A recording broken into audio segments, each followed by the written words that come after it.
Pitchers athletes? Yes. Why? Because they're explosive, bro. Absolutely. Absolutely what? Not.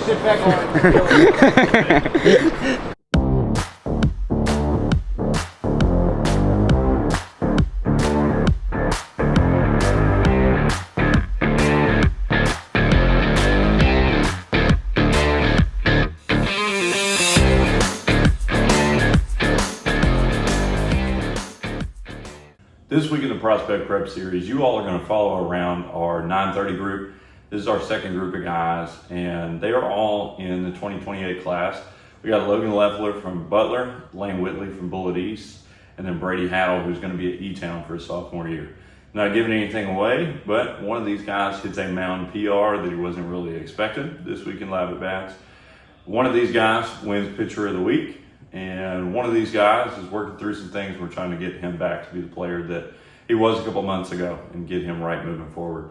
So you all are going to get to follow them as they go through a Monday, which is lower body lift, Tuesday, which is an upper body lift with some speed work in there, some long toss as well. And then Wednesday, they square off with some of the fellows that you guys followed in our last episode that they're partnered up against. And you're going to actually get to see those guys go through some speed work with my strength coach from college, Sarah Clinton. So I'm super excited for you all to see some of the work that those guys are continuing to put in as they go to battle with these pitchers on Wednesday. Movement we are doing, I want you to simply stand a little bit wider than where you would squat a barbell from and just dead hang. Think worst deadlift you've ever seen. How deep can I get my back with my knees straight? Spend about 15 seconds down there. There, wiggle around some. Sit into a baby squat with your eyes up. Are my heels on the ground? Do I want your heels on the ground? Yes. If I'm here, that means that I'm restricted through my range of motion in my hips, and I'm not ready to play baseball. Okay. Dead hang into a baby squat. All right, Holland. Eyes are up in the baby squat. We're not slouching that back forward. If you cannot comfortably hang out there, then guess what you should do in your free time in the house. All right, come on up. The theme of week 3. All right, so we had Swagless week 1, built to lead week 2. Week 3, it's time to kind of start putting it all together. Week 3's theme is consistent. I'm going to ask some questions. I need you to be honest here. If you've punched a dugout, raise your hand. If you've slammed a helmet, raise your hand. If you've yelled the word that rhymes with luck after a fly out on a pitch that should have went 425, raise your hand. If you've thrown a glove, max effort, raise a hand. If your hand's been in the air the entire time, I'm talking to you. Okay. So I've done all those things. All right. I used to be the explosive dugout guy. Not getting too into the weeds today, but I grew up in a very, very rough home environment that was not conducive to me talking politely to myself. Okay, what was modeled for me as a little dude trying to learn life was that men are angry and explosive and willing to react to anything that's going on with aggression. And if you really got down to the deep work of why you sometimes explode after you fail in baseball, it's probably because you saw people that you looked up to do the same thing. When you were an 8th grader on the freshman team watching the varsity game, you probably saw guys yelling cuss words, and that's fine. Saw guys spiking helmets, and that's fine.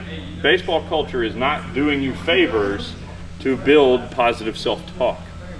That self-talk lasts, fellas, okay? It's something I battled my whole life. And it really goes back to when I was 3 years old, it was an aggressive, vocal environment. If you are creating an aggressive environment for you to live in inside your head, that's not just going to stop when baseball ends. You're going to be 26 on the side of the road with a flat tire, screaming and cussing and throwing stuff. Raise your hand if you think your car will probably get a flat tire at some point in your life. Okay? We live in Kentucky. They're building houses everywhere. Raise your hand if you feel like there's a chance you hit a deer with your car at some point in your life. Okay? Talked last week about how the work that you're doing in your career right now is leading towards someday potentially being a husband and a father. That's going to be a tremendously more important part of your life than baseball. Even if you're a 10-year pro, you're done at 32. Once you're a husband, that ends when you go in the dirt. Once you're a father, that ends once you're in the dirt. That is tremendously more important. So what I know is that I bullied myself in my baseball career all but the last 2 years. I finally settled down the last 2 years. And if you check the stats, that's when I actually was good at baseball. The other years, I existed in frustration, and frustration leads to more frustration. So if your entire baseball career, you just dominate yourself mentally, and you're rude to yourself, and you never give yourself credit for the work that you're doing, there's a really good chance that someday you've got a 2-year-old dude walking around with a bluey Band-Aid on his wrist saying, "It's Daddy Watts," like my guy does. I have somebody imitating my every move now.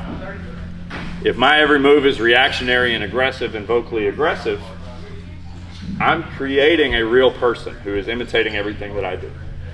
So you right now being consistent when that guy hangs 72 middle in and you put it on the ground at 54 miles an hour.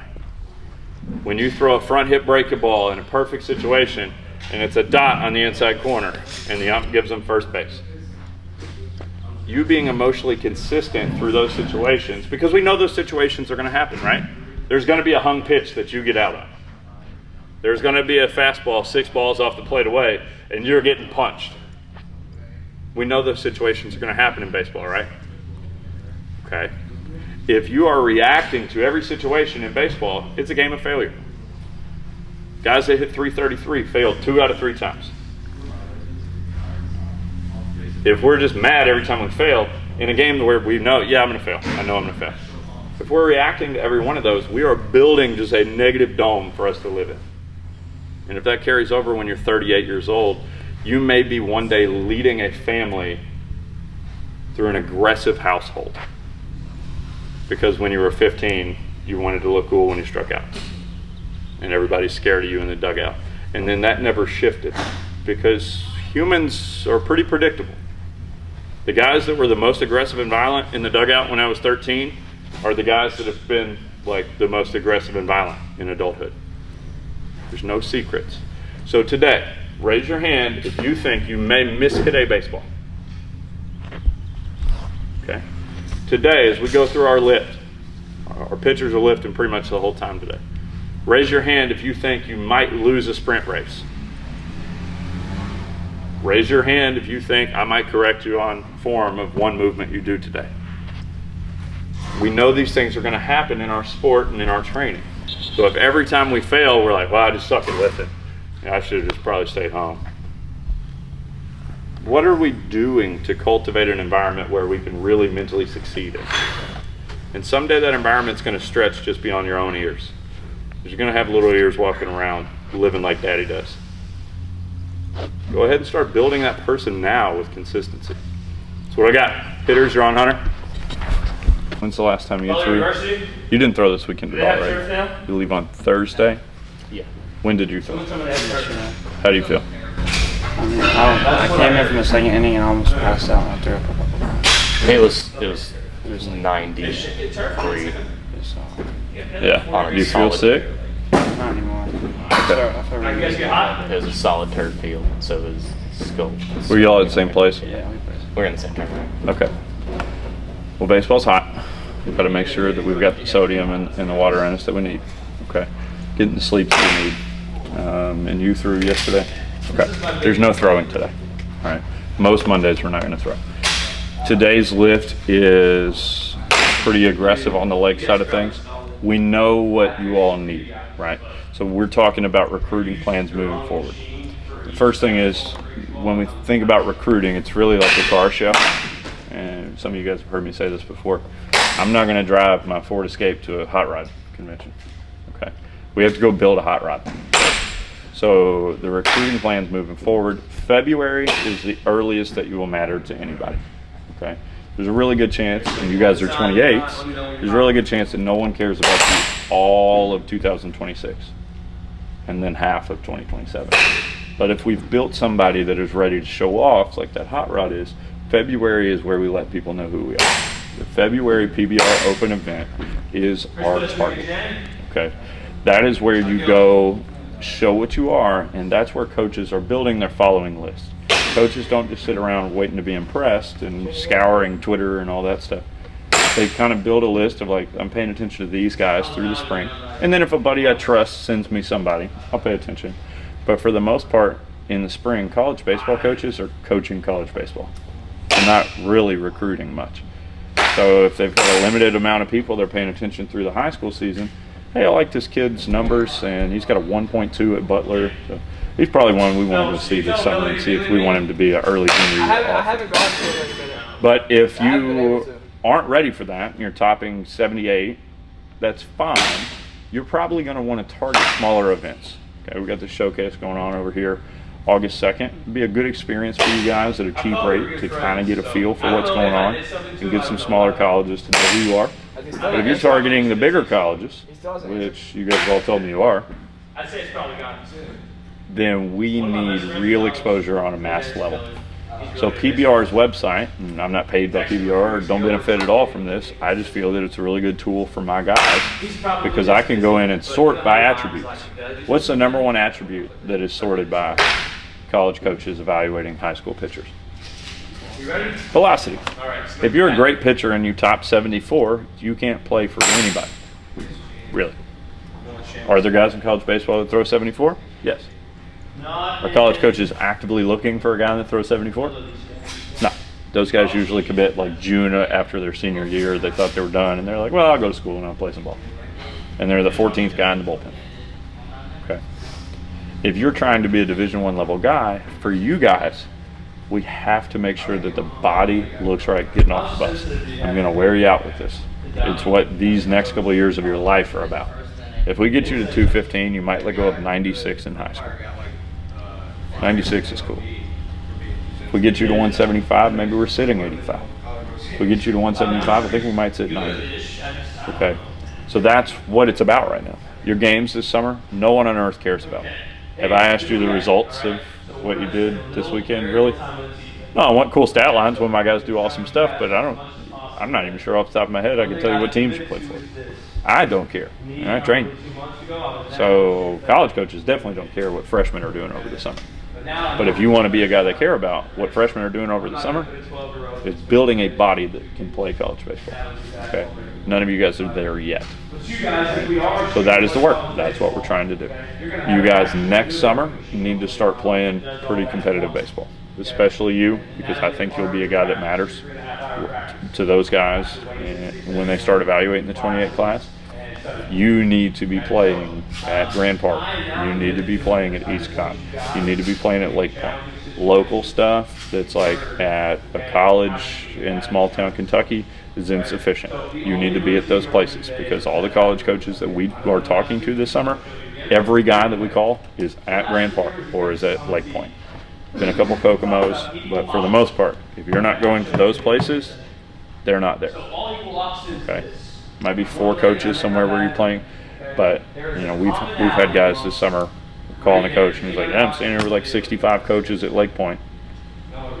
If we're not on a team that's putting us there, we need to be on a team that's putting us there because there's not just going to be a heap of coaches in small town Kentucky on some field. Okay.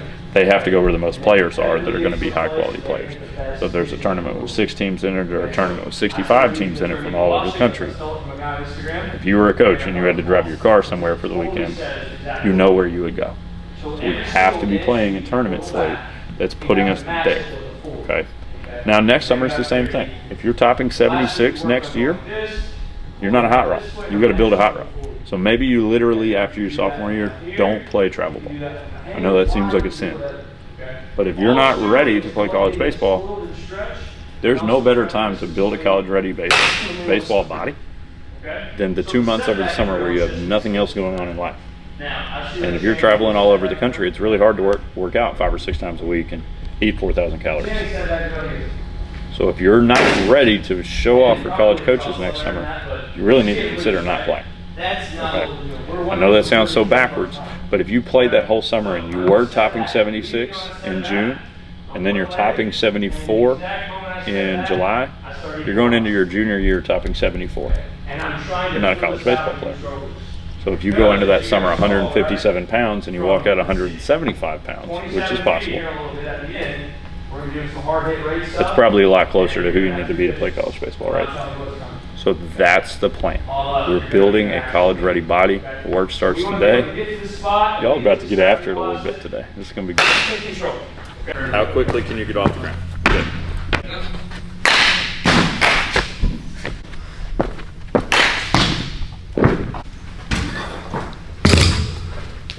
What's your guys' focus recovery day look like? Did you do your own thing? Okay. I do like that. Back to Shannon. That's good. Yeah, we lost that. Full foot on the box, right through the tips. Good, Logan. Really good form. I could use a lot. Go!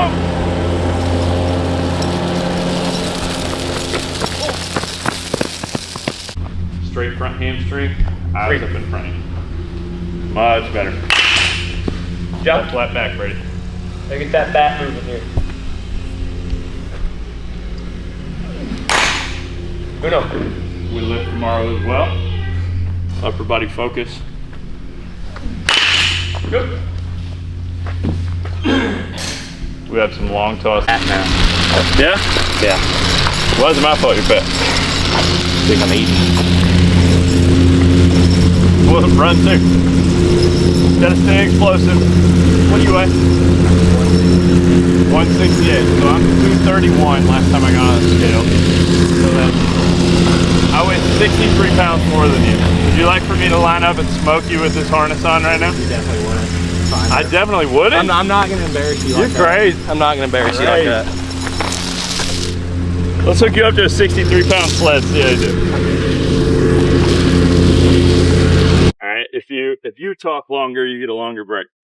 So it's going to be hot on Wednesday. You're in Kentucky. It's late June. I was at a wedding this Saturday. Everybody's dress clothes just absolutely drenched. It was a lot of fun. We actually left our shop fan there. We had on the baby. Got to go get that. But it's going to be hot as you compete with these guys on Wednesday. They're also going to be hot. You have the advantage of being the guy that starts the action. You have the baseballs. So if they're sitting there and they're like, oh my gosh, dude, I got sweat about to run in my eyelid. You're holding the baseball. You determine when you go. So the sooner that you can let little things like hot weather or cold weather, which by the way, most of college baseball, if you play in our area, starts off and it's about 25 degrees. So if you can be excited that it's 25 because that's terrible for the hitter and you're the only one warm out there. You really are. When it's super cold weather, you're the only person that feels warm because you're moving constantly. And just understand, I can throw inside fastballs more aggressively today because one, the ball's not going to carry, but two, if you've ever been jammed when it's like 30 degrees outside, it's terrible. So the sooner you can then make hot weather an advantage to you because you're like, oh, I move better when it's hot. I get nasty when it's hot. My body's going to rotate well. I'm going to feel nice and loose. I'm going to be pumping today in this heat. The sooner you can make both of those things mentally an advantage for you, the sooner you're actually the type of mind that is ready to be a college baseball player. Because most people are like, dude, it is freezing out here. I can't believe we're playing this game. Or like, it's so hot. I wish we were just by the pool, get some girls around, just hang out, listen to music. Wouldn't that be good? Yeah, that'd be good. That's most people. I'm not trying to train most people. I'm trying to train people that are ready to make an impact on college baseball. So it's going to be hot Wednesday. You got 48 hours to get mentally prepared to dominate those dudes because it's hot and that's your advantage. I got $20 one of the shoes fall off. Ready? Go!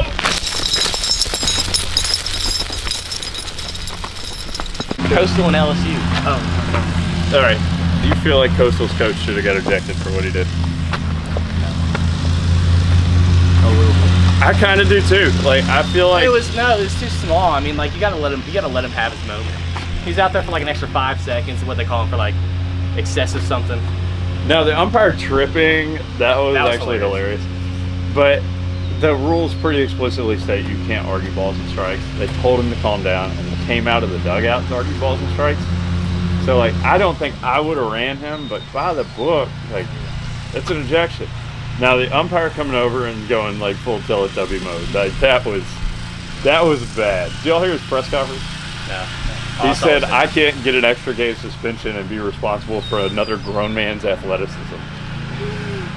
But that umpire immediately, if you watch it, he falls down and his feet go up like some sort of cartoon character. And then he immediately goes like this, which means 2-game suspension for bumping an umpire. And like, he just fell down. But that was good. Where you all get to prove that pitchers are athletes. We are exploding, throwing this ball as high as we can in the air. You're gonna want your own space here. So if you're unathletic, you're gonna do things like hinge too far or slip and throw it at Brady. We want this ball to enter the atmosphere, okay? So we're gonna approach it aggressively. We're gonna get double hands under it. We're gonna throw it as high as we possibly can in the air, all right? 6 of these. We want to be bored after landing and then hear the ball land in a minute. That's what we're after.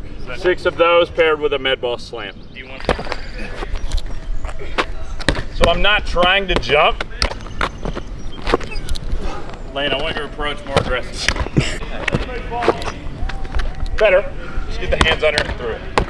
A lot of people do these right here, right? I'm doing a med ball slam. If I was doing it in a public gym, nobody would be staring at me like, why is that guy doing that?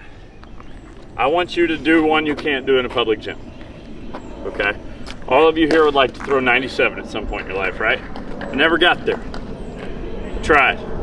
But the med ball slam needs to be one that makes sense to throw 97 someday and would be real obnoxious to do in a public gym. Rip up, rip down, be violent. Don't knock yourself out, but slam it as hard as your body possibly can. Rip up, rip down should look something like this.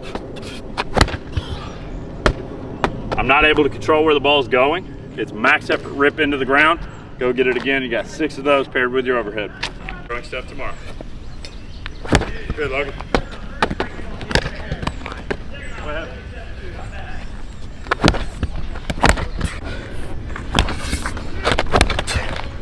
Plant those hips a little bit better through those feet. Good movement for you, Logan. Pour some gasoline on.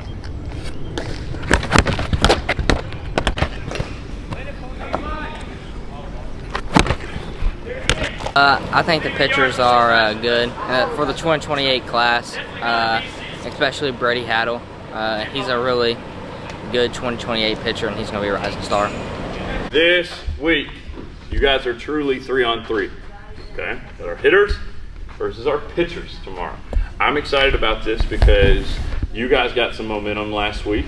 You've been swinging it really, really well, and it's time for y'all to face the fire a little bit. So I'm going to fuel that fire a little bit with competitiveness.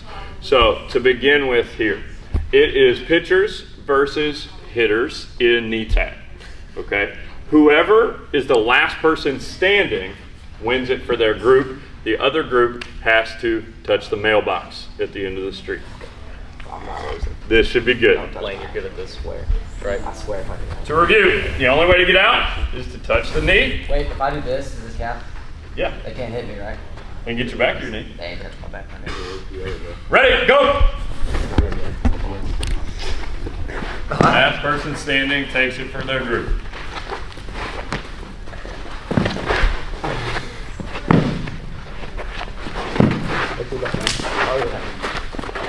Slap. Lane is out. Can't come to the back. Got it. Ooh, 3 hitters remain. Pitchers. See ya. Mailbox.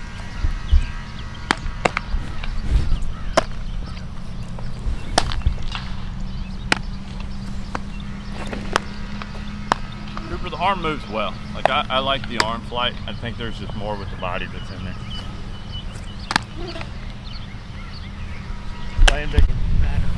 Whenever you all feel loose, you're good to go. So Logan, right now, I'm trying to engage your backside a little bit.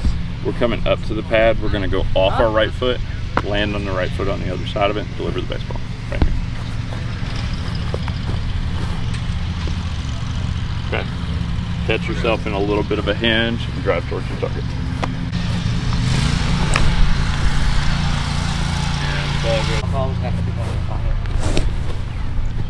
Good, Logan. I'm starting right knee down on the pad, a little bit angled with my left hip out in front of my right, offset with that left foot, taking your legs away from you. A guy by the name of Craig Kimbrell gained his upper 90s from taking away his lower half and figuring out how to sequence his upper half. For some of you guys, this will be very easy. Paddle, I expect you to feel like you can fling it. You're a deep flip up guy, I think you'll be fine. A couple other guys here, I think you're gonna find there is more space back there for you to go and accelerate. So I have not thrown baseballs today, but as I get my counter move, I'm anchoring back into my right hip, finding space, deep flip up, extension towards my target. Lane I'm delivering, here we go. Be fluid, not altering and not changing over. You are working the 6 max distance throw. Off the knee as hard as you can. Just get him the baseball. Yes, Cooper! Gosh dang it. Do I care about accuracy right now? Boy. Got. Yeah. Shot. 171. So week 3 here, we've got Sarah Clinton, who was actually my strength and conditioning coach in college. My favorite coach I've ever had in any realm. So I wanted to get her involved with these guys.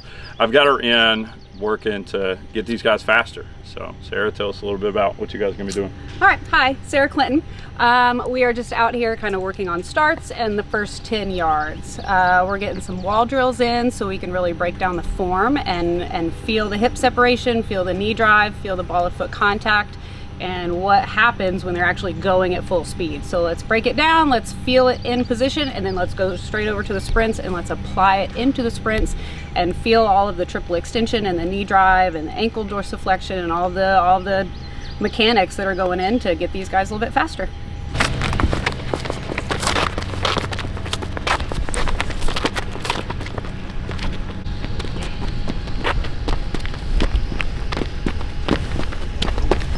Trying to do a little hip rotation, are you?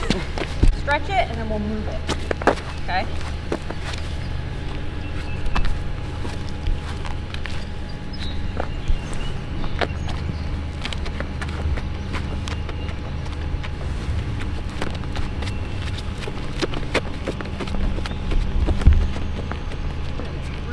Short or a slight lean of the torso forward, pop out of it. Good. Boom, boom, boom, boom, boom. Arm up, let's go.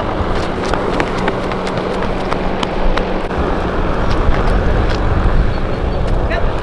Push, push, push, push, push.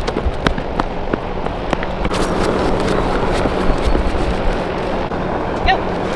Drive, drive, drive, drive, drive. There it went. Up. Ooh, I like that. Good fix. And switch. Switch. Switch.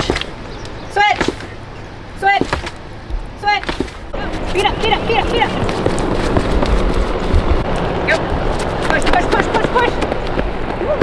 Right there. Hey everybody, my name is Susan, owner of Eastside Blends. We do healthy meal replacement, protein smoothies, energizing teas, protein snacks. It's pretty much healthy fast food on the go out of our store. We also specialize in coaching and supporting people on their nutrition. So I'm excited to be a part of this program where we get to support a lot of the players with their supplementation, right? So they're getting support from a nutritionist to plan out their day to reach their goals, and then we get to fill in the gaps with our nutrition. So today, people got to scan and do their retest on our InBody scan so that they can see, how they're doing week to week, and then they can come in. They can try the hydration. As you guys can tell, in the summertime it gets really hot, so the hydration drink really supports keeping the athletes hydrated and staying active through their practice. And then afterwards, they're welcome to come and grab a post-recovery, make sure that they're getting their protein after their workout, their practice, And then for those that are excited to create a daily regimen, they have that option to do that with the creatine, the pre-workout, the post-workout, the recovery. So there's all kinds of things to support them as they're prepping this summer to get better every day. Come towards me a little bit. Go. Ready? You bound. Good. 3.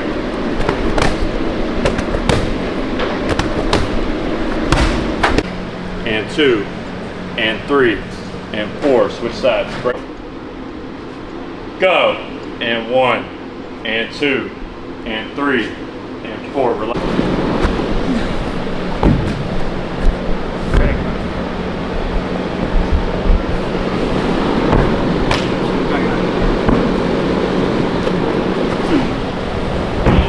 My goals for tomorrow on the pitching side is 65% strikes, and on the hitting side is to take someone deep. My goals for pitching are no non-competitive misses. My goal is to finally touch 84.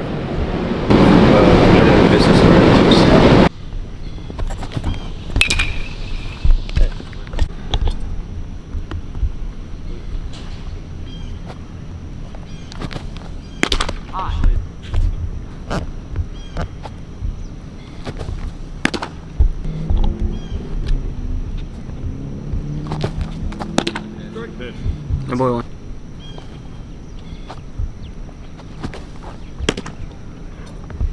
Throw the baseball.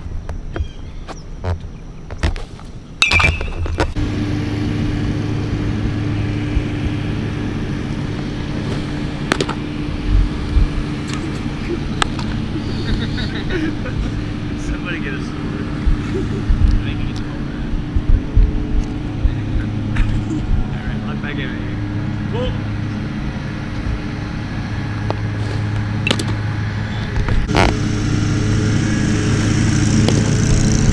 Great shape. That was the difference in the shoulder angle downhill there. That's fantastic.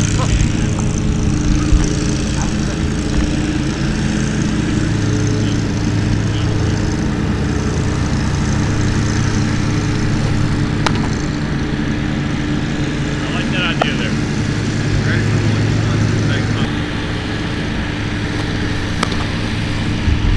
Let's change up. So shoulders headed downhill the same as that break. Yeah, we'll go.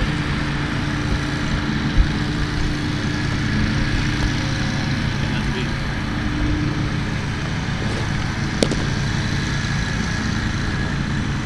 Got it on the hit.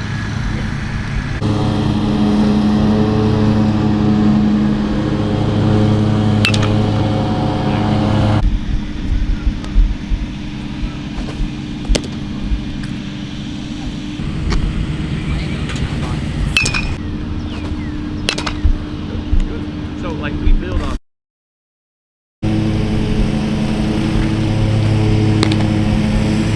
Why am I missing out? I feel like every fastball I'm missing out. You're kind of doing what Logan's been doing. Like it's not getting downhill well. Okay. Go new count. Now, Yeah. so I'll do that. Let's actually go 3 again. He's got 1 pitch. Fastball. Get that fastball down. Throw it through your catcher, not to him.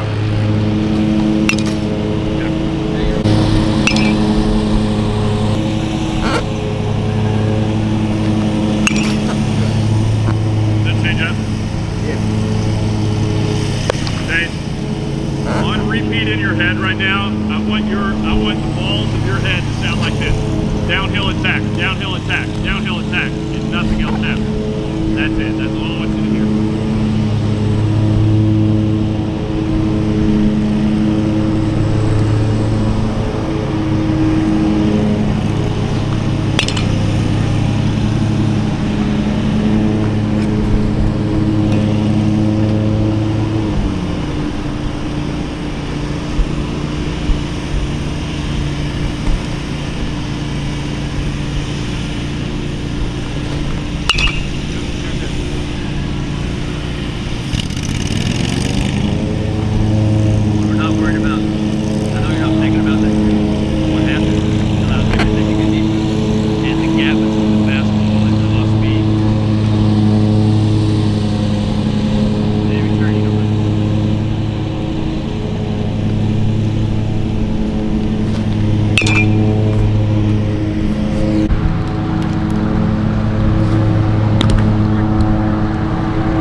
Today we faced 3 really good pitchers. They made us compete at the plate.